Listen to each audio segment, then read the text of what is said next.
welcome to the Wright Perspective. Today we are going to review First Wives Club, a movie comedy released in 1996 starring Goldie Hawn, Bette Midler, and Diane Keaton. We're going to discuss plot and direction, characters and acting, cinematography, sound and music. But first, of course, we have to introduce ourselves.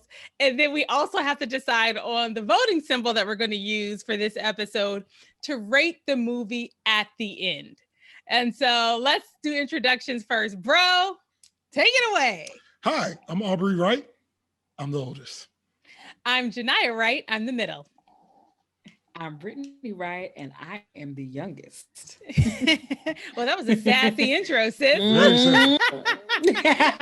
the youngest and the sassiest. That was very sassy. Oh my gosh. You know what, y'all? I didn't even think about a voting symbol. And I meant Me neither. So what are we gonna use? Wedding ring. I like that, but we have used the ring before. We used the ring before for one of the seasons of The Wire. You remember? Mm-hmm. And sis, your earrings are so cute, sis. Oh, thank you. My friend, she got them for $1 in Atlanta. Oh, my favorite price point for accessories. Yes. You know, maybe it is ring. Maybe it's wedding rings though, because when we did it for The Wire, it was a specific ring that we were talking about that had been a thematic, symbol in the show. Right. So this, I mean, it's first wives, or maybe it's divorce certificates. That would be nice. That's it. I think that's it. I think it's divorce certificates, really. You get a certificate after you get divorced? Yeah. Oh, well, there you go. Congratulations. It's actually quite a bit of paperwork. All sorts of things get certified. Okay, I want to nominate like divorce certificates. I think that's funny. All right, sounds good. Okay, all right. So we're gonna see at the end of this recap whether this movie gets 1, 2, or 3 divorce certificates. If it gets all 3, then it will be deemed a classic from the Wright perspective. We each have one divorce certificate to confirm. So we'll see how it goes. So before we get to the discussion, I'll do a quick recap. And I'm just going to tell y'all, this is one of these movies that me and Brittany picked 100% really assuming that Aubrey wouldn't enjoy it. And so that was part of our motive in looking forward to seeing if we did. I mean, like indeed. An overwhelming number of movies that we choose are just that reason. That's right. But sis, doesn't Aubrey get to pick the next one? Bro, I think you're up for the next one.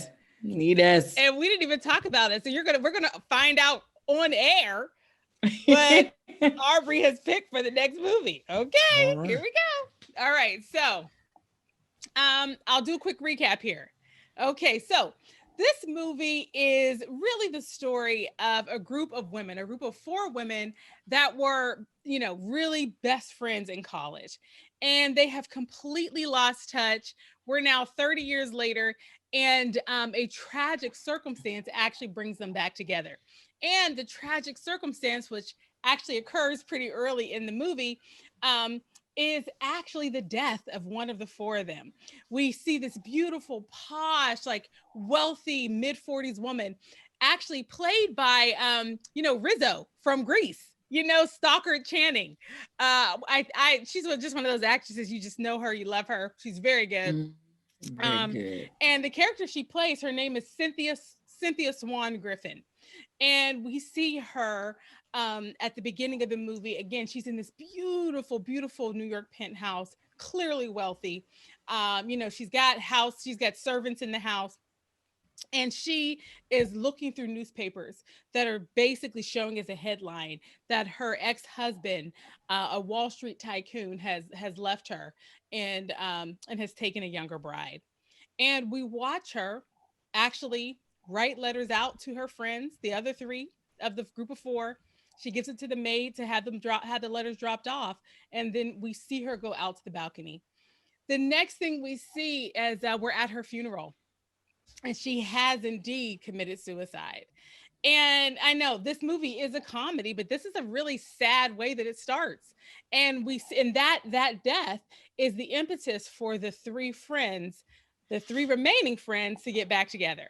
And this is where we meet Diane Keaton, Bette Midler, and also Goldie Hawn. And listen, I know I only have to say those three names.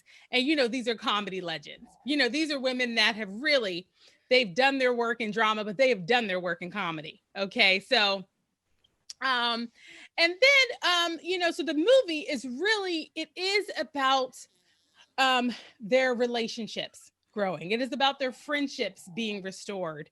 But what it is about more than that is them all kind of getting revenge on their husbands. Once they reunite, they learn that all three of them, even though they've had very different life experiences and actually are very different people, they don't show up in the world the same way. They have all had the exact same experience as Cynthia, their friend that took her own life. And that experience is having their husband take them for granted and then leave them for a younger woman. So they all have that in common, and they bond over that. And so as we watch them do the hard work of restoring their friendships, we also watch them hatch a master plan to get back at all their ex-husbands. And so we had the meat of the movie is the three of them taking revenge on their ex-husbands. So I'll walk through the three main characters really quickly, just to give you a headline on who they are and how they were showing up and kind of what happened to get back at their husbands. So the first character, Diane Keaton, played by Diane Keaton, her name is Annie McDougan Paradise. And let me just say, she does an amazing job of just playing someone that is anxious, neurotic. I mean, she is just the most low self-esteem, sitting in the corner, okay, housewife that you've ever met. Okay. And so her ex-husband. High pants wearing. Oh, they're high. Oh, they're very high. Oh, they're high. And we watch her. She is there in her very low self-esteem state. She's seeing this therapist. Her ex-husband is seeing the exact same therapist. And this therapist is trying to help her have some level of self-esteem, some ability to express her anger. Come to find out, this therapist is actually now sleeping with her ex-husband. And so clearly that's all she needed to get some clarity about, well, you know what, it is time for me to be a little bit more assertive in this world. And she actually hatches a plan with her daughter to buy out half of her husband's ad agency. And so that's how she ultimately gets revenge on him. Bette Midler is, her character to me is hilarious. She's like this wisecracking Jewish, single mother. And her husband, same thing. She helped him build up his business, is now a multi-million-dollar electronics business, her husband, Morty. And he leaves her for what? A younger woman. Okay. And she's so heartbroken. I think of all of the wives, she is the one that loved her husband, and really, really, the other two were, of course, mortified that the marriages ended. But I would say that Bette Midler's character, Brenda, was the one that was the most heartbroken. And the way that they showed up. And again, her husband, he leaves her for this, just the dumbest of the dum-dums. Oh my gosh, played by Sarah Jessica Parker. Her name is Shelley, and she is just, two scoops of stupid. That's all I have to say. You just hate her. You hate her. She's like this just little chickie. You just hate her. She does such a good job. You just hate her to death. And Morty is just mesmerized by her, chickiness, and he has somehow managed to, even in the divorce, even though Brenda is the primary caregiver for his son, he has somehow managed to even stiff her financially. And so he and Morty and Shelley are living the penthouse life, and Bette Midler's character is trying to rub two dimes together. And it is just like, Morty, really? And so what ultimately ends up happening is that we find out that when they first started the business, it was some of Brenda's family's mob connections that actually helped them to get their business started. So they didn't really start they're legitimate now, but they weren't legitimate in the early days. And so we start to learn some of that. Brenda kind of holds that over his head. And that's the way she's actually able to get real equity and ownership in the companies. That's how we kind of get revenge on him. And then Goldie Hawn, her character's name is Elise Elliott, and she's like this Oscar-winning actress, you know. But by the time we meet her, she's been famous for so long. She's now pretty much kind of getting washed up, a little bit of a has-been thing going, and she's an alcoholic and a heavy smoker. And now, because she's in her mid-40s, Hollywood is trying to throw her away, you know, and clearly she's not taking it well. Okay. And so the way that, and again, same thing. It's like her husband that she helped build his career as a movie producer, right? He's got this young chickie on the side, and essentially leaves her.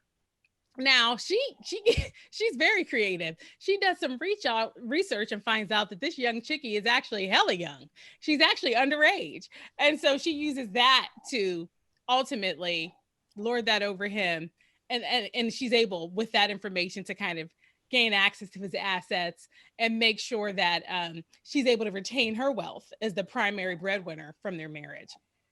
And so that's how it plays out, you know, in terms of them getting revenge on their husbands. But again, what the movie is really showing us is what it is like, number one, to be a woman in your mid 40s, to be a woman who's in a long-term relationship, to be a professional in you know, navigating kind of preconceived notions about you in any industry. We watch the struggle for identity for women, you know, who choose, for example, to be housewives and then need to, you know, kind of grapple with having identity outside of that. And then we also get a chance to just see, you know, I think just that experience of like trying to rekindle friendship that has been long lost, and the hard work of getting to know each other again, and then making the choices to find a way to be together and to grow together. And so it really, more than anything, it's the story of the friendship of these three women. And as they are just plotting and scheming in the most hilarious ways to get revenge on their husbands, they start to realize that what they're doing will make them feel better, you know, get him because he tried to get you. But it ultimately starts to feel kind of selfish. And they end up using the money that they get from their ex-husbands to start a abuse prevention center that they name in the name of their friend that committed suicide. And it is about making sure that what happened to Cynthia having no one to go to the point where she took her own life, to make sure that that doesn't happen again. So that at the end, they have this wonderful charitable outcome from all of this. And it's just this beautiful, beautiful care center for women in New York. So that's essentially the arc of the movie. I got to tell you that there's no way to tell this recap and give you the humorous. I mean, it was just so, in my opinion, just very hilariously portrayed by these three actresses. So that's the recap. Again, it's very nuts and bolts for something that was really, to me, pretty funny. But I would love to hear what y'all think. And Britt, I kind of feel like we should start with Aubrey. I mean, what do you think? Because it's just like, absolutely. Y'all just need to know. And maybe you do know, if you're a fan of our podcast, this kind of movie is not Aubrey's general jam. And so, bro, what did you think of this movie? First of all, did you finish it? Oh, I did finish it. How many days did it take? It only took 1 day. It took 1 day. I thought it was going to take longer than 1 day. I didn't think I was going to be able to handle it all at once, but it wasn't painful to get through. It was just nothing. Like I almost felt like I was watching a blank screen. So it wasn't like painful, but it wasn't, it wasn't painful, but it wasn't exciting. It was obviously incredibly predictable. I mean, you can know the whole plot as soon as you say the first 5 minutes. And And like I said, it wasn't painful, but I wanted to really be able to come with something. Oh God! I tried so hard. My prediction was wrong. My prediction was wrong. I told Brittany you were gonna surprise yourself and like it. Oh no, not at all. Like I mean, and not only did I not like it, I wouldn't have liked it in '96 either. I mean, like the whole, their physical comedy was corny. Like when they were, I loved it. There was one point where they were all in the office, and they were just. You remember when there was one point in the movie where they're trying to find documents for one of the husbands. Yes, for more. And they got the husband and the new chick out, but then they came back prematurely before they. And it was this whole scene where they were not know what to do, and then they ended up going on a painter's. I don't know what it's called, but the thing that the window washers, the window washers use. Yeah. And it was just so funny.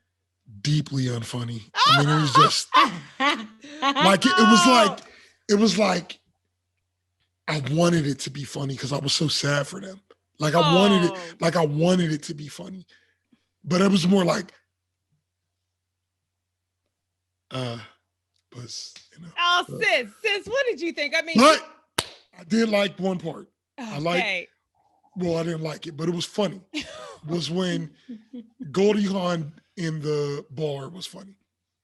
That little part where because of course Goldie Hawn is in this movie, I forget her name, but she's a narcissist in the sense that Elise Elliott. And whenever somebody compliments her, it just takes her to the moon. She is just a complete narcissist. So one of the wives has a daughter who is gay and about to come out. And so they went to go see her daughter at the gay bar. And of course, but when she walked in, one of the women in there flirted with her and took her to dance. And it was like when she first walked in, it was like almost like, where am I at? But then as soon as somebody complimented her, it was all good. And then it was not like no matter where they giving compliments, we're good. And then she actually said, "God bless you." She was blowing her head up, calling her beautiful. She was like, "God bless you." And then when the part that was funny to me is when they panned over and they were showing her dancing and stuff like that. That part was hilarious when Bette Midler pulled her, said she's with me, and she said, "Ooh, Brenda, you're so possessive." I was cracking up. Ooh, you're so possessive. So, Britt, you did laugh out loud while you were watching it, because I mean, listen, I feel like we've seen this one many times. Britt, in terms of were you finished? Oh yeah, I'm good. Oh yeah. I was on. I laughed, and there were some parts where I literally was like that silent laugh, because I was just like, these women are just so. All three of them are so different, and they're so funny. The part where they were in the office, and it was the corny part, and like Diane Keaton's character was freaking out on the wall, and they had to slap her. I was cracking up. I was laughing at Balky. His name is not Balky, but I get Bronson Pinchot was in there. And that was another one. Like, I was disappointed, man, because like, first of all, when we talk about time-sensitive comedy, okay. Watching Perfect Strangers now, I tried. It's not funny. Oh, it's definitely not. I tried. Well, it's not. But I'm gonna tell you, when we were watching Perfect Strangers, back then, Balky, what? Tell us that. And the other thing is he had little parts in movies, and like one of his Oh, okay. Y'all see it? Got my Oh, color you rush for the day. fancy. You Got my say, color. See me get my Whoa. you see me get my whoa. my calories for the day. But For those who are listening to us on one of the podcast streaming services, not watching on YouTube, Aubrey was just showing us his Fitbit with pride. I just gotta notice that. With pride. With his lame. chest pumped out. Well, they just These are Jordan. no, you're jeans. right, that was lame. And it was Brittany, not lame. it was lame. But I saw the notice, brother, you're and the I wanted to show brother you, we and have. I wanted to show you. And obviously, you can't use inside jokes on a podcast. Sorry, Talking about Jordache jeans. Nobody knows what you are talking about. They're not gonna get But it. No one heard it. When I was a little boy, I was in a fashion show, and the guy I'm pretty said, sure I could tell this story better than you. no, because the story's going to be 12 seconds when we move on. And when Not I the way was, I was gonna tell it. It was the summer listen, of June look, 1983. listen, I was in a fashion show, and the guy calling the fashion show said I had on jeans, and I yelled to him that these are Jordache jeans, because at the time Jordache jeans were a big deal, and I felt as though he should acknowledge the fact that they were Jordache jeans. Are y'all picturing this? A cute little baby little Aubrey. This is how I would have told it. Imagine a cute little baby little Aubrey turning over with these are Jordache jeans. Janaya, I need you to find a picture of Aubrey around that age and make sure it comes up on the screen when he is telling a story. Done. I think there's a picture of that moment. I think there might be, and I think it might be in my bookcase. I think it might be in my bookcase. I think there's a picture. And I want to let you guys know I was not born when this happened. I don't think I was alive. I don't know if I was either, but this No, you were alive. Okay. I might have been an infant if I was alive. Like, I don't know. You might not have like been. you were the young. way mommy tells the story, Aubrey couldn't have been older than 4 or 5. You were a little boy, I feel. No. I remember. remember. I'm feeling it was more of a elementary school, I thought. 6, 7. Okay. Yeah. Okay. So then me and Brittany might have been there. Yeah, no, Brittany wasn't born until I was 8. Or if I was Brittany wasn't born until 8. Brittany wasn't born until I was 8. Got it. Okay. But so it was one of the good years then, before Brittany. I was 7. But no, I'm sorry. I feel like y'all hating podcast. This is the right hating perspective. Yes. When I was the center of the universe. Those were the days when I was the fun one. Listen, can we get back on track? I don't even know. Oh, I was talking about you see what happens from watching this movie when you live in the past. Don't do that. I was talking about Balky.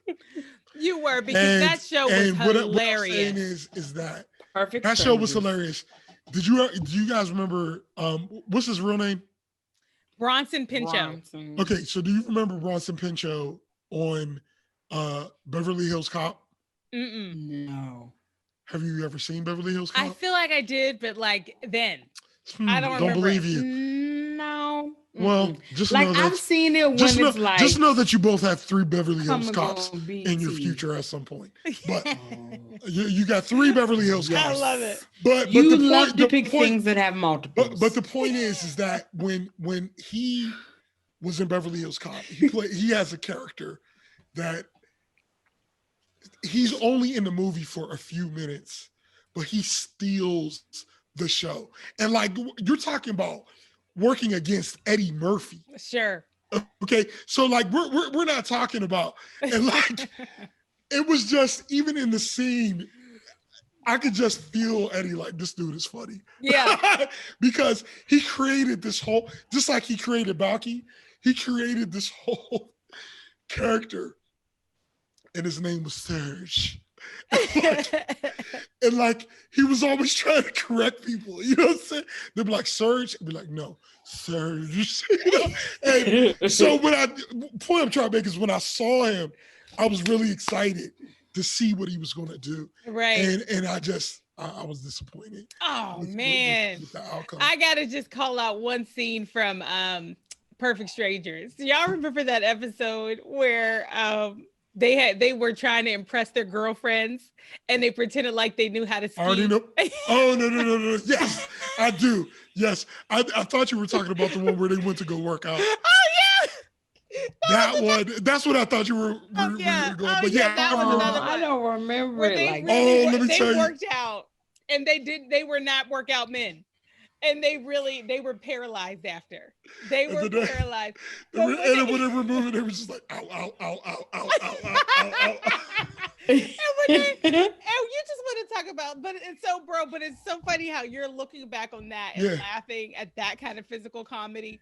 And now we're looking at like a movie from the 90s and that same kind of physical comedy. It's like it didn't resonate for you. It just and you know, I'm guessing that I would have liked this movie in 96. Yeah. But I'm not positive about that. You know, like I'm not gonna say I'm positive about that because I don't know. I don't know if it would have just rang differently to me. But physical comedy is one of those things that I feel like there's not a real middle ground for me. Yeah. Like it's either you nail it or you really don't. Yeah. Well, I know we don't normally do this, but I thought we could go character by character just through the three of them, just to kind of talk about how they each did, just like the character itself, but then also the portrayal, like the acting. Yeah. Okay. And I feel like we got to start with Diane Keaton. I mean, her character, she was just so mousy. She was such a pushover. Oh my gosh. What did y'all think, sis? Like, what's your reflection on that character? And then Diane Keaton portraying that character. You know what? I thought she did such a great job of being consistent at being very nervous and shy and not able to finish her sentences. I thought she did such a great job. And now I wished when she found out that her husband was sleeping with her therapist that she would have went off. And when I say off, I mean picked up a lamp and threw it at them off, knocked over a table, destroyed that hotel room off. I wanted her to do that, but I said no. She lined up with her character and she was able to yell and get mad and keep going and leave out of there. She did such a great job. But one thing I will say is the dynamic. They showed 3 generations with her family. They showed her mom saying, listen, get your man back, be with your man. You no matter what, no matter what, be back with your man. This guy could have beat her up, anything. It didn't matter. Her mother was get back with him. That's right. She's like, no, he needs to learn a lesson. At least we're being separated. He's going to get it together. We're in therapy. We're working it out. The daughter, Mom, why are you still with that stupid man? She's talking about her dad. She was with that man last night. The daughter was so on board with getting her dad because she's an extreme feminist. She's a lesbian. She is ready. Like, I hate this man. He is the worst. And so to see these levels of freedom happen with the generations, I thought that was extremely interesting that they pointed that out with that family. So I thought that they did a good job. I love when she bought half of that ad agency. I said, yes, honey, please do. That's right. Watching them get revenge felt so good. It felt so good. So yeah, I appreciated how they put that family together. And I think she did a great job. What'd you think, bro?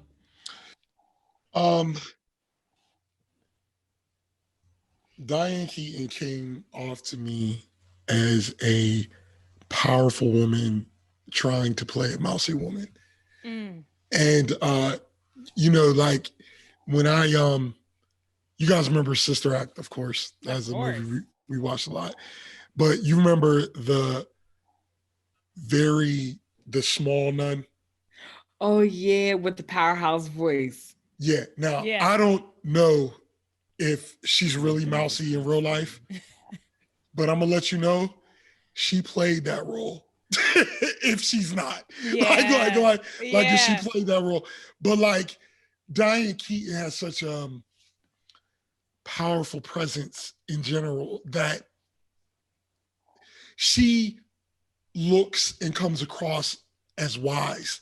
And it was a stretch for me to get there for her, being like that. And I'm just saying, it felt like, because like when I thought I was tripping at first. I was like, well, this is a departure from, and I'm like, oh no, they're doing this like that. Like she's supposed to be, Yeah. And it was almost like, this is what I think a mousy person is like. I'm like, you know what though, bro? Especially her going from seeing her in Father the Bride to now we're talking about this character. And a lot of things, a lot of things she was in, As Good as It Gets. You know what though? It's so funny because I thought that was something they were doing on purpose, because it was like so obvious that she was not living in her potential. It was so obvious that she had more things to say than she was saying. It was so obvious that she was angry and trying not to show it. Right. And so I thought what they were showing was like, man, she is not living in her truth. She is not living in her potential. And so I thought they were intentionally showing those two layers, because when she, for example, she's now, but at the end of the movie, she's taken over a major ad agency. Mm-hmm. And the last time we see her in that context, she's running a major meeting, and so it's almost like she had dimmed her light so much to try to fit in the box her husband wanted her in, that she had been so broken by it, and that through her relationships and through the process, the First Wives Club process, she was getting back to who she actually was and able to stand in her strength. So I her daughter did say to her, her daughter said to her, Mom, it's time for you to get back into advertising. Yeah. So that one line let you know she had left. She used to be. Yeah. No, I mean, I saw what they were. I do feel like that's what they were trying to do. Mm-hmm. But I'm just saying. I like how you said that though. Yeah, I do feel like that's what what they were doing. Yeah. What I'm saying is I don't. It was tough for me to suspend my disbelief in this particular case, because I just don't see Diane Keaton being in that circumstance she was in for at all. You know what I mean? It'd be kind of like Regina King, right? Like if Regina King is trying to play somebody squirrely, that's going to be like, anybody could do it. You're an actor. That's the point. Yeah. But like, she's going to have to do some acting for me to believe. You know what I'm saying? Yeah, I get what you're saying. It's like by the end of the movie, she needs to be a certified killer. Like, to balance it out. No, whatever. I need you to be an assassin by the end of this movie, so I can understand. I get that. I'm just saying, when you see certain actresses or actors, when you just see certain actors, some of them are hard to see in other ways. That's why some of them they're always the bad guy. They just look evil though. Yeah. Like even like you see them, like even if I wanted you to play a good guy, your chin is too pointy. Yeah, your chin's too pointy. I don't know what it is. It's look evil. Yeah. and she just, maybe it was I don't know what it was, but she comes across to me as an extremely strong person. And I think that's tough to hide. Well, you know who else was a little broken in this movie emotionally that we usually see in characters that are much stronger was Bette Midler. So Bette Midler, I got to say the character she played, Brenda Morelli-Cushman, she wasn't too far from other characters we've seen Bette Midler play. She really, just that kind of, I don't know what else to call it, but like wisecracking, kind of like getting the one-liners in, very much like, leaning into her Jewishness as a part of the humor she's bringing, By the way, put Big Business on your list. That's another good one from our childhood. And we actually, in that one, we got to see Bette Midler play arranged. Won't do a spoiler for that, but we got to see her play arranged. Are you talking about a spoiler from a 35-year-old? Listen, we may have some Gen Z on here. They don't know. Got you. That's another one. I hope that one holds up. I do, because I have such more memories for that. That'll be an interesting discussion, because that is a movie that we did see and all of us saw in the time, so it'll be interesting. Yeah. Oh, and Hello Again. Oh yeah. Well, that's another one who I can almost, what's her Shelley Long? She's another one who does squirrely really well. She does, and she does. And I don't know if she's, for me, it's almost the other way. Like she would have to, in my mind, really do well if she was playing like a real strong, you know what I'm saying, type of person. Yeah.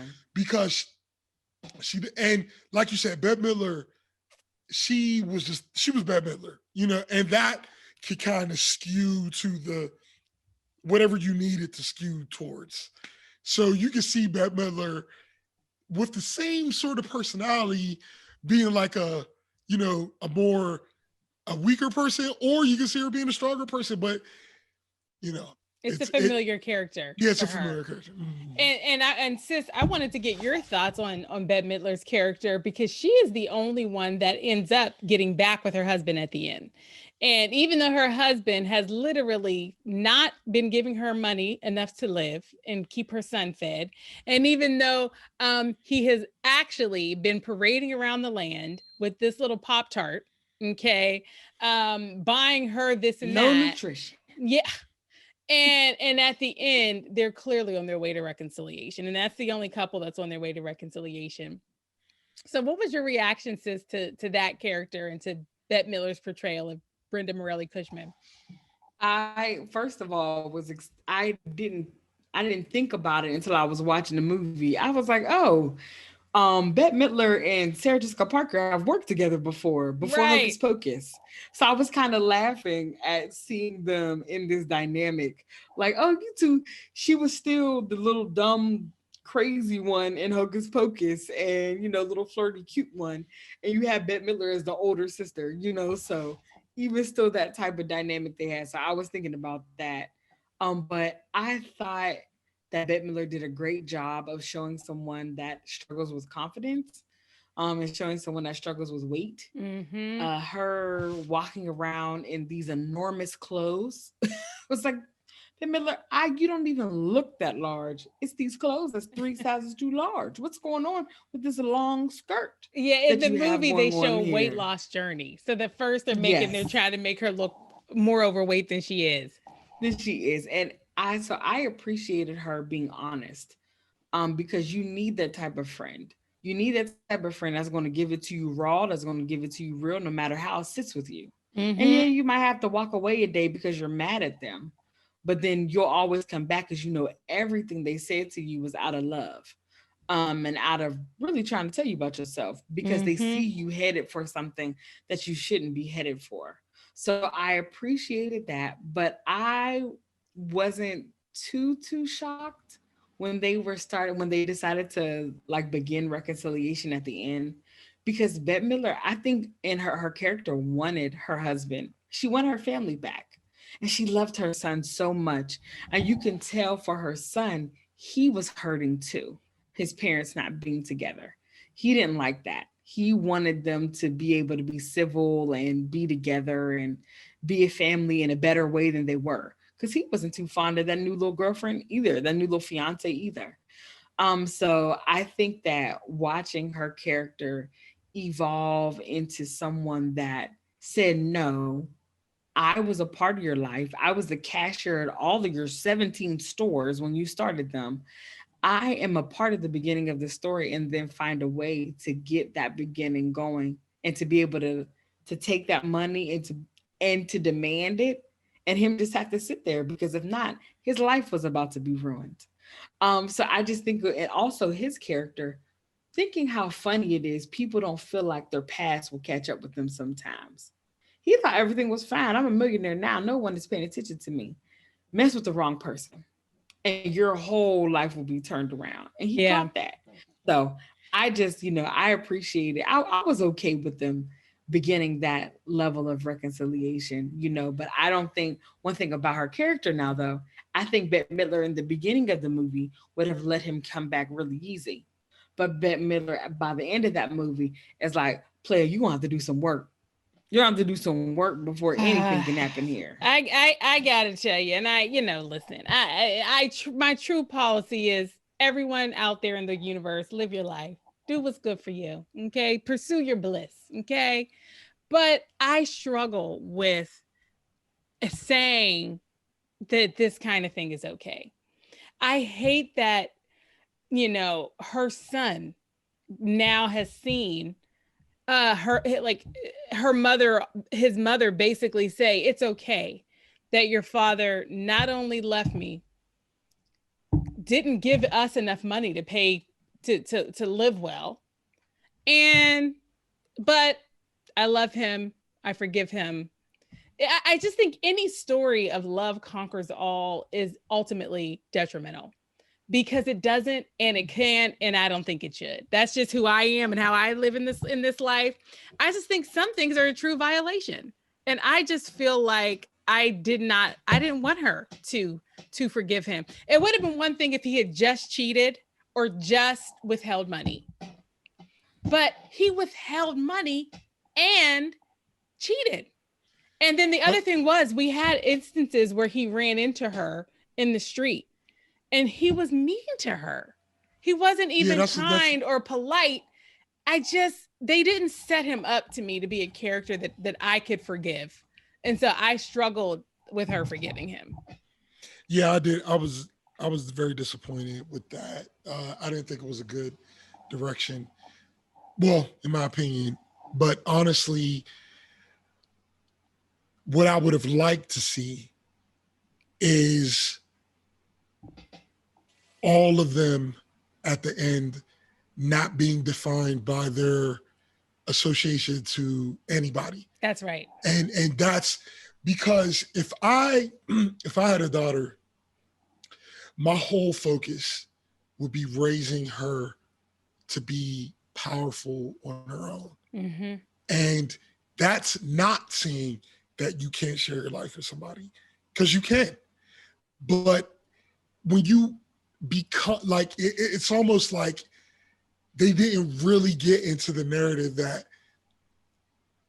what I'm saying is at the end, especially Goldie Hawn and Bette Midler, they were still kind of defined by their relationships with guys. And Diane Keaton, she wasn't. So I liked how she ended. But I'm not saying that they should have did even something corny like have them show up with younger dudes or something like that. I'm saying that I would have liked to see like it was irrelevant, because to me that's the real self-development place that you get to when you don't have to define yourself by anybody. It's like I'm me, and if somebody else comes into my cipher and we match, great. But if not, great. I'm starting from complete right now. Exactly. And I would have liked to see that transition. But at the end of the day, especially when she went back, because it wasn't just that he cheated, like you said, or the money, it's the overall. He was so mean. How he treated her. And that was not forgivable. It wasn't okay. Yeah, I hate that her son has seen that. And I think, oh gosh, what if she had a daughter and there was a little girl who watched her mother get treated that way and then say, but it's okay. So that struggle with that. And that to me, that really left a bad taste in my mouth with that storyline. What do you do when someone has that realization? Like you saw him have that realization whenever Sarah Jessica Parker's character was like, I'm not Brenda. And he was like, you're right. You're not. It was almost like him having that moment of like, man, I messed up. Like what I would have liked to see is him come back to her and try. But I don't want her to blow up or tell him off. I would have liked her to been doing something, and he came back and said whatever, and she was like, oh, I'm good. And then just like disregarded, like I'm not even getting it. Like, I don't even need to tell you off anymore. Like, I'm so far past, and so, yeah, you sit in that. That's a lesson for you moving on. That's what I wish she would have said. I wish she would have said, well, I thank you for sharing that with me because we are co-parents and I want you to have values that I agree with because we're raising a son together. And so I'm happy that you feel that way and understand now. Yeah, I like that. But at the same time, I just think that at this point in our journeys, because of all that has occurred, I think it's best if we just continue to kind of live our separate lives. But I will see you at Hanukkah. So I could have went for that. I could have went for like that's what I wanted her to do. I could have went for that. Because I think they have to be friends. They have to be friendly. Yeah. I didn't want her to give him the whole cold shoulder, but to just welcome him back, I just struggle with that. But it happens every day. It happens every day, and I'm not judging that from people who've had that experience because love and relationships are complex. You got to do what's right for you. Right. But for this storyline, it just didn't make sense. And then Elise Elliott, as Aubrey said, my gosh, I mean, her ex-husband, I mean, the man was just so shallow in the way that he walked away from her. Demanding alimony and just really, truly trying to take credit for her professional contributions, just really, really awful. And one of the things we watched, as I think Aubrey talked about it earlier, she was so obsessed with her looks. She was so upset.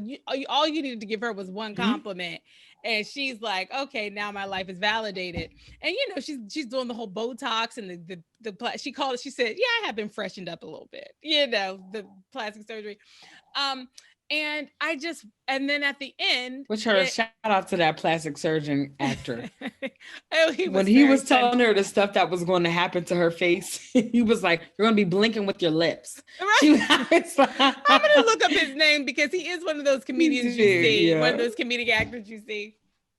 But at the end, in the closing kind of narrative, we find out that she's dating someone in a play that she's in. Gosh, I just really wanted us to see her, as Aubrey said, kind of walk in her journey as an individual. I just needed, and listen, and I'm not one of those people that's like, oh, you have to be, I'm also not one of those people that feels like women absolutely need downtime between relationships. I'm not, I just think your life is your life. But I also just think like we didn't need that little bit of narrative for, even if she was dating immediately, it just felt like, man, that's not what this movie needs to call. This is not how we culminate this story. I mean, somehow we need to make her, I don't know. I wanted her to do something else. Like I wanted her closeout note to be like, she has given away her Botox subscription or something. I don't know. I mean, definitely it's just that, I know this is just a comedy or whatever, but it's just this constant reinforcement of the narrative that if you're a woman, you're incomplete without a man. And it doesn't work the other way around. Right. You know what I'm saying? Like you could be a guy, and guys are not, always depicted as, if they don't have this woman, their life is incomplete. And I'm just saying, like, to me, it would have just been, because look, pain hurt. Pain hurts, right? Yeah. So yes, when you're married to somebody for 25, 30 years, and then all of a sudden somebody's leaving, and it's a confusing place. All this stuff is happening, but it's like, if you are a strong person and confident in yourself, it's like, well, look, I am sad that this moment is passing. Yeah. And I wish it would have ended differently. But if you think I'm going to be devastated because you went to go do something, you're crazy. Like, I'm not giving you that type of control over my life. And even if they wanted to do something funny, they could have did something funny, like have her, like one of them, if they were on vacation somewhere and one of them saw some young dude, just hooked up with him, and it just Something moved on. Yes. Like the young dude woke up and she was gone. You know what I'm saying? Right. Something like that. Like even if you wanted to go there, it could be funny just showing that, look, I'm living my life. Like I hate that all of that happened, but I'm good. Totally. That's where I would have liked to see them end up. Yeah. Now I will tell you, bro, sis. Oh, go ahead, sis. I was just gonna say the man that they had her with was somebody from her play, and so I felt like that was a way of saying this is a person that has perhaps a different kind of depth than what she would normally. Yeah, I was, and also it sounded like it was okay. It was unexpected, right? I think it goes along with what you're saying, bro. You're going about life because she wasn't going to do that play. Mm-hmm. So you're going about life, and it just seemed like, oh, someone sparked the interest. Like, all right, let's see what happens here. Totally. And so that becomes a part of her story. I will say, I feel like there needs to absolutely be context in the sense that these are women that were raised in the 60s, 50s. Their mothers were 40s and 50s. Like, these are women that were, while you're still working women and you're graduating from college, your mothers are still telling you to get your MRS, right? You need to find a husband and have children. Yep. This is still something that was being preached to them at that time.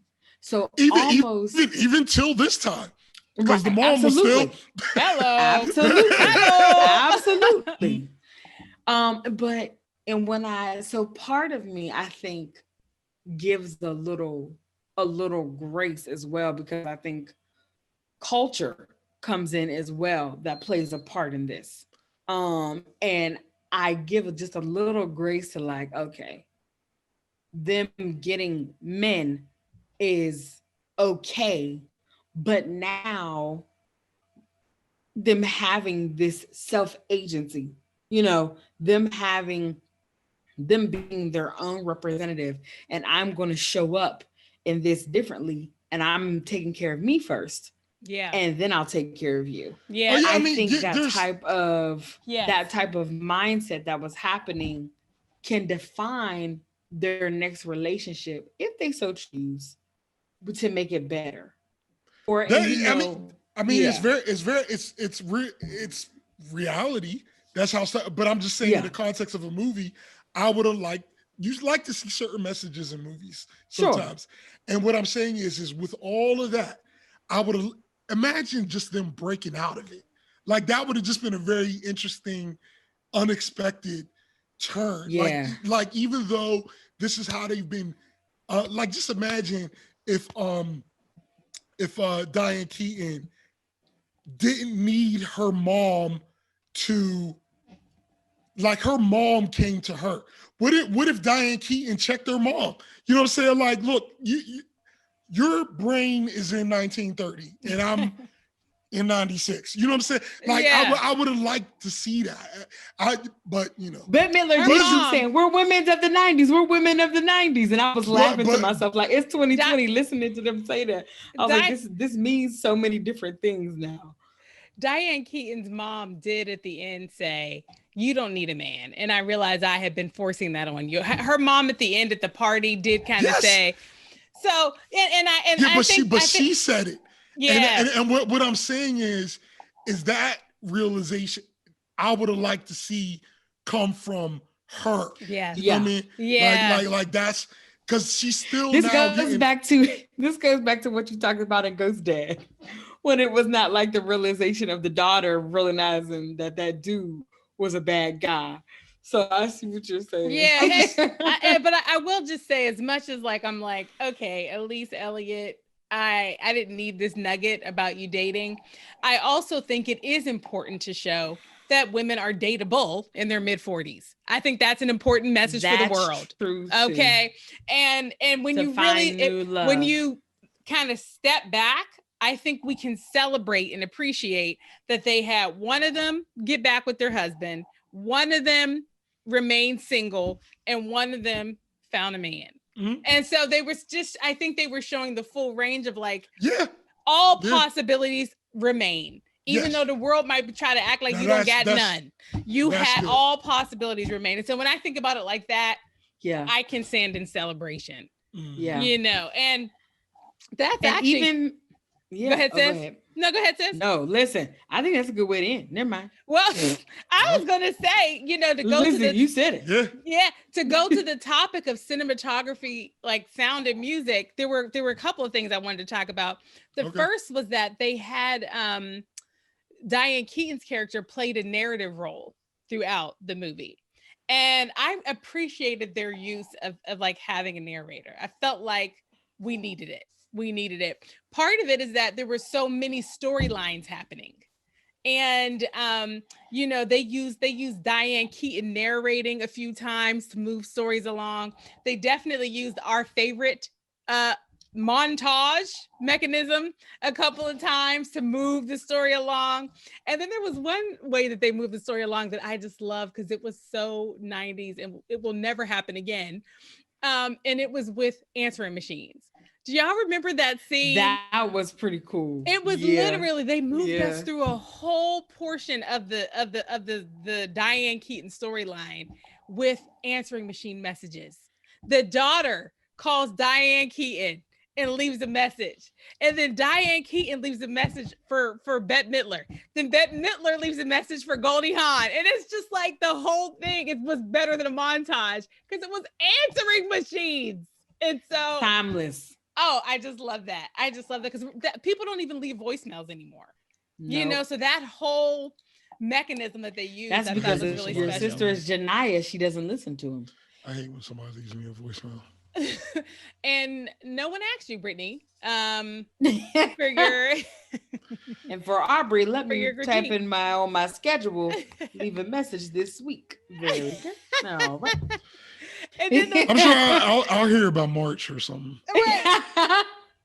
Man, listen, but last I just checked my voice. I checked my voice. I checked my voicemail on Friday. I had 18 messages. I just didn't know. Bro, this is too bad. This is too bad because I have always considered you to be the supremo emergency contact. Oh no! Well, if you don't leave me messages when you call, because I pick up. No, I'm saying, what if, obviously 18 people left you a message. Boom. 18 people did. There were 18 calls you ain't pick up. Hello. And bro, you need me now knowing that you don't check your voicemails. That actually, that's troubling because I have always thought if there's no one else, because other people, their cell phone numbers have changed. Other people, they don't pick up. Other people, they aren't responsive. But bro, you're the emergency contact. You're the one. And to know that you're not gonna get those voicemails, if that's rocking me to my core. That's rocking me to my core. I seriously think we both know that I am the only one in your life who somebody will actually be able to get in contact with. Because if it were, even if I didn't pick up the phone and it was actually an in fact emergency, I'm pretty sure that they would call at least twice. And if somebody called me twice from the same number, you think I'm just not going to pay attention? Well, I hope the nature of the emergency is one that allows them to call you twice. I think we can all just hope that, you know, now given the new information that we've learned. Let's hope they call twice. I had such a high level of energy before the Zoom, and it's just been. Oh gosh! Well, listen. The last thing right out of my butt. Can't leave here without talking about that song. Go. Listen, and it was really the music all throughout. In my notes, I got a couple songs that we got to just name before we get to that last big shebang song. In the opening credits, they played "Wives and Lovers" by Dionne Warwick. And that song is basically, it's talking about the whole recipe that we've all been told, that if you are both a caregiver and a lover to your man, he'll be faithful to you. And that's what that song is about. And it's just so funny because we all now know that that's propaganda. I'll tell you what, a biggest load of crock. Yeah, we ain't talking about Betty Crocker. And then there's another part where they played Beautiful Morning by the Rascals, you know, and it was actually at that scene where they were back in college and all four of them were young and the world was their oyster and they just had all the possibilities. And it was just the perfect song. And then let me see, there was one more that I made a note of. Billy Porter, that song. Oh, that's the one. And y'all need to know about me in this song by Billy Porter. Love Will Find a Way. Okay, because it's just such, oh, Billy Porter, your voice. It's just, it's a gift. It's a gift to humanity, Billy Porter. Yes. And we thank you. We thank you, Billy Porter. And I did not know. I didn't know he was a singer. I know he's from Billy Pittsburgh. Porter as the fashionista, the model, I know him from that. I did not know because when I Googled, I said, who is this? And I was like, he sings. Oh, I knew that song. I just didn't know that was him. Oh, he's the singer first. Didn't even and the song, and actually I went to high school, and me and Aubrey went to high school with his sister, Eminem. They're from Pittsburgh. Eminem. And let me tell you, when he sings that song, love will find a way. Yes. On wings of angels. I just get the victory because he sings the and I'm not gonna lie to y'all. I have that song in my personal playlist. Like, not related to us reviewing this movie for this podcast. I actually love that song. And I can believe that. I love that song. It's so well done. His voice is just so good.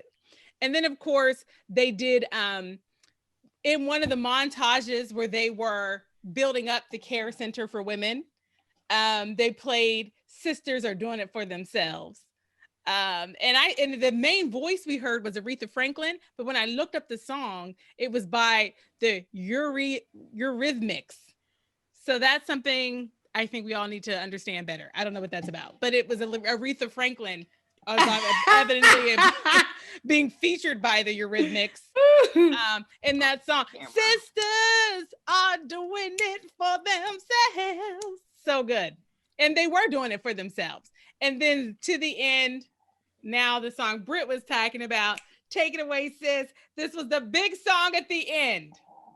Don't tell me what to do and don't tell me what to say. The background for that song Leslie Gore, in the movie, You Don't Own Me. Yes, the background for that song was for the friend that passed away, Cynthia, for her birthday when they were in college. Goldie Hawn's character had the idea of putting together a girl group, and they sang that song. And I will tell you guys, I unexpectedly at the end got emotional. Me too. I unexpectedly got at the end, started to cry. Me too. And I was like, Brittany, what is this? You've never cried at this movie. You've seen it 1,000 times. But I think as an adult, as a woman who has been taught right, Genia and I can talk about this, repeating the order and knowing that part of the order in your life is after you've graduated from college to get a job, get a house, get a car, get married, and have children.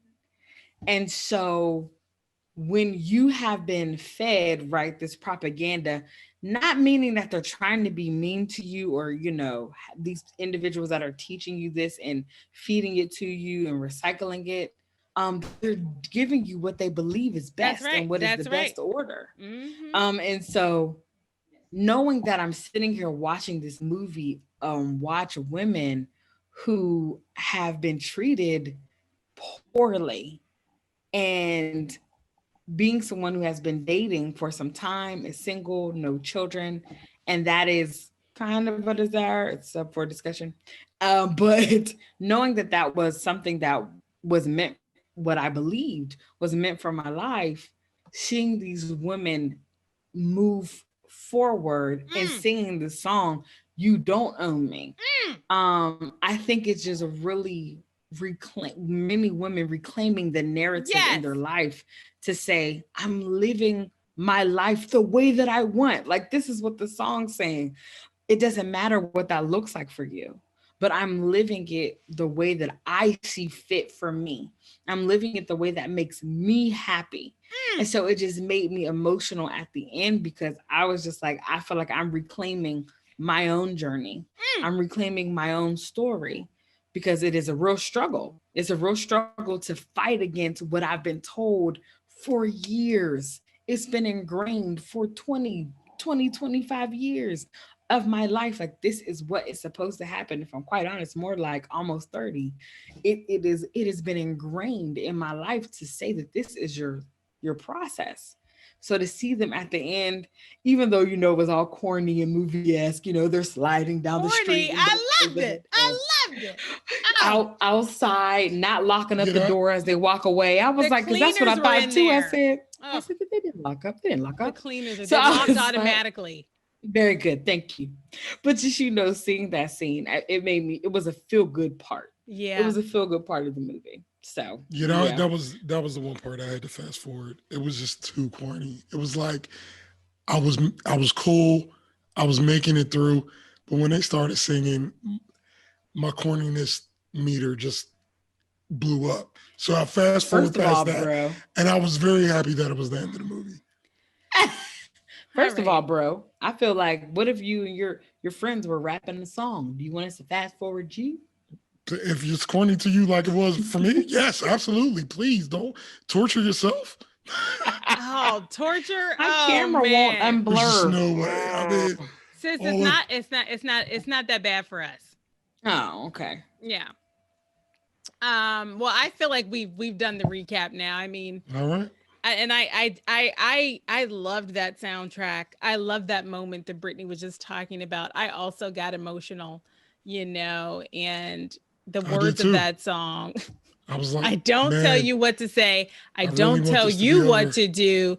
So just let me be myself. That's all I ask of you. That's how we in this movie. I love the song, not when they're singing it. Oh, I love the song. Leslie Gore. Well, let's I think we're time to close out. Because she does love it. My gosh. So and then Diane Keaton's character goes, just let me be myself, because she's not been able to be herself this whole time. Anyway, I thought does anybody else have any comments? I feel like we hit all of it. We did a pretty good job. So I'm so proud of myself for making it through this movie and this podcast. I am proud of you as well. Yes. So let's do the roll call. Who does this movie? Will this movie be deemed a classic from the Wright Perspective? Will it receive 0, 1, 2, or 3 divorce certificates? No. It's not a classic. Aubrey's like, I divorced this movie. No. I'll rip up from that perspective. No, actually, I would still be married because I'm ripping the divorce papers up. But I'm happy that you all love it. I'm happy about that. Yes. I do give this movie my divorce certificate because, and I'll tell you what makes it a classic to me. Number one, it is the actresses that are in it. To have a powerhouse cast like Bette Midler, Diane Keaton, Goldie Hawn. Oh, and by the way, sis, I looked up that surgeon. It's Rob Reiner. Everybody. Okay. So y'all know he's funny. That name is familiar. Yeah. He was in When Harry Met Sally. Like, this guy, he is hilarious. He's hilarious. He's been a dad. He's been in everything as a funny person. Okay. I know he might have done some drama too, but he's just hilarious. I think he was in The Princess Bride. He's the list of funny things. It's a lot. And so all-star cast, that's number one. Okay. Number two, I think whenever you can thematically have a message that is about liberation, okay, that to me, and you've done it, you've embedded it in a story that to me felt truthful. I think that makes it a classic. And the third reason is, one of the things that really falls down when you look back at 90s content is like Black people anywhere. I mean, it's just like the whiteness of some of the content we used to watch. It is just disturbingly white, these worlds that these characters are living in. And so for First Wives Club, I was looking, and in every single scene where there was a crowd, they had some Black people. And I said, thank you to at least have the Black extras in the back, because you in New York. I mean, we were at the funeral. We were at the bar. We were at the restaurant. I was looking. We were in the construction crew. You know, so I was just like, I don't need you to just throw in a Black character necessarily that has a speaking part, but don't depict New York and not have Black people. And so many of those movies from that time do. Oh, just it's crazy. No Black, no ridiculous. People of color anywhere. So anyway, and I just really enjoyed it. I actually laughed out loud. So it definitely gets my death certificate. I mean, divorce certificate. Dang. Well, doggone. You know, so many things get certified. Divorce certificate. Okay. I do give it my divorce certificate because I laughed genuinely. I feel like, unfortunately, the narrative is still relevant. And I just still enjoy Goldie Hawn, Diane Keaton, and Bette Midler. All three of them are hilarious to me. Funny. I think they did such a great job, and I appreciated, and I thought it was funny as well. Whenever the opening credits happened, I noticed that they put all of their names on the screen at the same time. It didn't go in alphabetical order. It was nothing. It was like, listen, all three of them are top A actresses. They all need to be on here at the same time. So, but yeah, I definitely give it my my divorce certificate. Well, too bad 2 out of 3 don't get it. Not a classic. All right. Oh, sorry, First Wives Club. Haters. But listen, don't forget what the song says. Love will find a way. Oh, thank you so much. You definitely captured for the singing about self-love. Don't play, bro, because I will force you to stay on this Zoom, and I will sing that whole song from the rooter to the tutor. And if you try to turn off the Zoom, I will come to. All right, so folks who are not watching on video, he turned his mic off too. As the jerk that he is, Aubrey has left the podcast. You know what, bro? Just rude. Well, when you decide to check your voicemail next month, you're gonna have a whole song on there. Anyway, so bro, what's our next movie? Well, I actually am proud to announce 2 things that are going to be happening going forward. Oh boy. Well, we are going to have 2 series within our series. It's going to be so exciting. What in the world? What's happening? I'm so stressed out. I'm so stressed out. No, you don't need to be stressed out. It's going to be awesome. Boy. Because I feel like we're going to be doing all kind of movies, but I feel like 2 types of movies we do have to have like some type of notation that this is a movie within this series that the Wright podcast does. And those 2 genres are hood movies and musicals. And I like that because that sounds right. There's not really anything more opposite than hood movies and musicals. I mean, but we I all don't know that fight scene from Seven Brides for Seven Brothers was pretty gangster. Right up there with Boys in the Hood. West Side Story, there was also a stabbing. Listen. There was a stabbing. Man. Tony. Bernardo. Stick with your own kind. Tonight. And It's so so get our kicks tonight. My favorite part of West Side Story is when they're dancing and they do the snap thing. Yeah. That's my favorite part. Oh man. But anyway, so we have not done a hood movie before, and what we're gonna do is New Jack City. Okay. Snap! All right. We're gonna do Nino Brown, and New Jack City is gonna be the first sub entry because I want to be able to somehow watch you all responding to hood movies. I want to watch it back to back. I want a way to be able to do that. We need a playlist. It needs to be a separate playlist of like the hood movies. I'm a I'm a ideas person. Okay, you don't want to get in the are- weeds of implementation. I know you know how to work this out. Yeah. And I also know that if you guys never hear about this again, it means that Genia and Brittany vetoed it off camera. So either way, you guys know what happened and you know what's going on. I'm down for Listen. this. I love it. I love a good movie. I've never really watched New And Jack that's City. what I haven't watched them. Because listen, I feel like I've like seen a bit of it when it was on TV, like a tablespoon of it.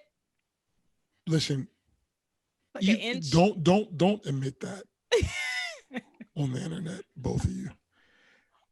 I mean, Brittany, maybe. First of all, And I even say things like, "This is a New Jack City," and I don't even know what it means. I've watched at least an hour of it on BT. I feel like I have a memory of someone in a red suit. Oh no, that's Harlem Nights. Something else I haven't really seen. Really. Yeah, he turned his camera off again. He's a hater. I don't know how I've just some of these things. I just Okay, you know. I want to get caught up. Okay, Bro, no, all right, this is so good. anyway, no, what I'm saying is This is good. It's time to get caught up. Because let me tell you, This is good. we watched an inordinate amount of musicals, which was the whole point of this. But I'm enjoying going through all the other kind of movies. But I feel like we should definitely make sure that we have like a way to streamline that where all of our musical We're gonna things definitely that somebody do could that. type something in a Yes. hashtag or something, and then the hood movies. Because all jokes aside, I know that both of you haven't really watched No. any hood movies, but unlike you all torturing me with the chick flicks, I know you're going to love all these movies. Like I know you're going to love all these movies. I like your optimism. Oh, you're going to love these movies because I'm feeding off of that optimism. Especially Genia, because see, Genia, if you know Genia, one thing she loves to do is get angry. And these movies are going to. Well, now she likes to get movies. But bro, you gotta remember, I do. Genia and imagery, and some of these movies do have some very like gross blood scenes. So be careful, sis. Okay. No, you know what? Honestly, but it's 90s blood. Yeah, it's not none of that. None of that. Yeah, It's I mean, hood somebody's movies. going to get shot.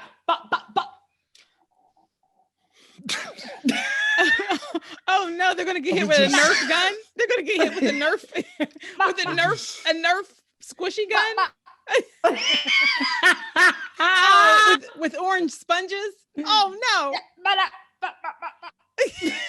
You're so gangster. Also I'm starting so also starting next week is going to be the new version that I spoke of the podcast. It's going to be called trying to leave, yo. Sisters in, it's going to be called Sisters in Kind. You in it, bro. You in it. No, but I am. This is hood movies have been around. You know, I mean, really since blaxploitation, but they really peaked in the 90s. Yeah. Like really don't agree when you haven't seen any. But I know that as a fact that they peaked. But yeah, it is a fact. It is a fact. And we're going to watch all of them because I know you're going to love all of them. And I cannot wait this is so fun. to hear you guys' reaction. Well, this is so fun. And I love doing really this with you. Bro, and we definitely and it's going to be nice as well, especially since, you know, it's not that long since John Singleton has passed away. Yeah.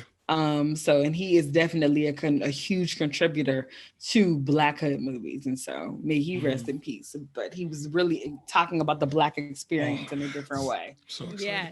We're doing them all. I'm talking about so good. We're doing Menace to Society, Boys in the Hood. Yeah. Do you know, I have this memory of going to the theater with my friends in high school to go see Don't Be a Menace to Society While Drinking Your Juice in the Hood. And I hadn't seen any of the family. movies. I hadn't seen any of the movies that they were mocking. And I just thought, well, this wasn't a good movie choice for me.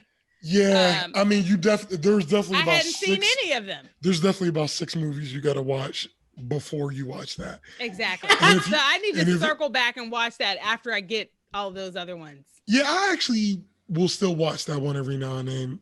Don't Be a Menace, because they just went so ridiculous with it. It was like they were just like, yo, we just gonna, we're just Yeah. The gonna Wayans, take these. they're geniuses. We're just gonna They had take the points net from worth these to little prove it. movies. Yeah. That's the kid's lunch. See, Yo, now when- again, I when- don't get when- the jokes. When he was, I was when in that movie. I didn't She's get just it. talking It didn't about the movie. resonate. What he said he was older than his son. When his son, he came to see his dad. And he was talking to his dad like, "You getting big." I'm sorry. That was so stupid. It's And so every stupid.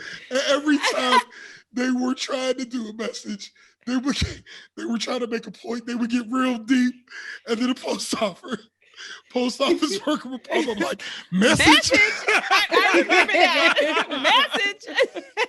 Oh God. Listen, we remember have. that. But you know with that being said, That we is have also a to hood do- movie. Yeah. Yes, That's we also a have hood movie. to, So it's like, on the list. do a tribute to the Wayans family. We have to do a Yeah. tribute I to like them. that. They're pivotal that. in the Black community. They're I so like that. pivotal. I like that because I've actually been watching In Living Color lately. Yeah. And All they right, were just we're- ahead we're- of their time. we're Okay, about we to got get- to we're wrap. about We to got to get wrap into for the today. weeds. Sorry. We're about to sorry. get in the weeds, baby. But You I got me like what you're excited doing, again, like when bro. we was, huh? A good use of your Big your- Brother veto powers. Oh man, bro, this is good. Yeah, I'm it's gonna be excited fun. about this new theme. It's gonna be Yay! Don't All forget right. Thank you, everybody. Section for 3.29 of Brother Veto Powers that they can be shut down by a sister vote. Message. All right. And that, my friends, is a loop back. All right. So, If I'm Thank here you next, all if I'm for- here next episode, you know we worked this out. thank y'all for listening. This has been the Right Perspective. Bye. We'll see you next Bye. time.